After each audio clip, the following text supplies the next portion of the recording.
కలశం అంటే ఏమిటి మరి? అందులోకి దేవతలను ఆవాహన చేస్తున్నాం. అసలు దేవుడు రేపటి నుంచి ఆ కలశంలో ఉంటాడు. అందుకే కలశస్య ముఖే విష్ణు కంఠే రుద్ర సమాశ్రిత మూలే తత్ర స్థితో బ్రహ్మ మధ్యే మాతృగణా స్థిత. మధ్యలో సప్త మాతృకలు ఉంటారు. బ్రాహ్మి, మాహేశ్వరి, కౌమారి, వైష్ణవి, వారాహి, మాహేంద్రి, చాముండ. ఈ మాతృకలు దాని మధ్యలో ఉంటారన్నమాట. కుక్షౌతు సాగరా సర్వే, సముద్రములన్నీ ఆ కడుపులో ఉన్నాయి. ఆ కలశం మధ్యలో ఆ నీళ్లు పోసిన చెంబులో లోపల ఉన్న నీళ్ళంతా కూడా సప్త సముద్రాల జలం అన్నమాట. సప్తద్వీపా, 7 ద్వీపాలు అందులో ఉన్నాయి. వసుంధర, భూమి కూడా అందులో ఉన్నది.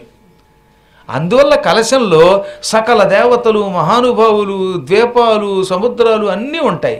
కాబట్టి చెంబు అనే పేరుతో అక్కడ పెడుతున్నది కేవలం చెంబు, అందులో పోసిన అంబు కాదు.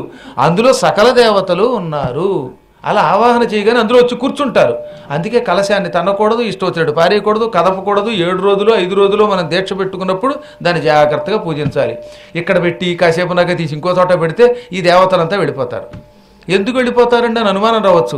మీరు కుర్చీలో కూర్చున్నారు, ఆ కుర్చీని ఇక్కడి నుంచి ఇంకో చోటకి తీయాలంటే ఏం చేయాలి? ముందు మిమ్మల్ని లేపాలి. అంతేగాని మిమ్మల్ని కుర్చీతో పాటు పట్టుకెళ్ళి అక్కడ పెట్టలేరు కదా.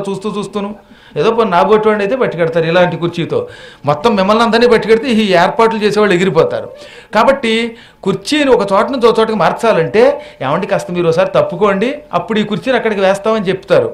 అప్పుడు ఆ కుర్చీలో ఉన్నవాడు దిగిపోవచ్చు, లేదా అందులో కూర్చున్నవాడు వెళ్ళిపోవచ్చు విసిగెత్తి. మళ్ళీ అందులోకి రావాలంటే చాలా కష్టం ఆ కుర్చీలోకి వాళ్ళు.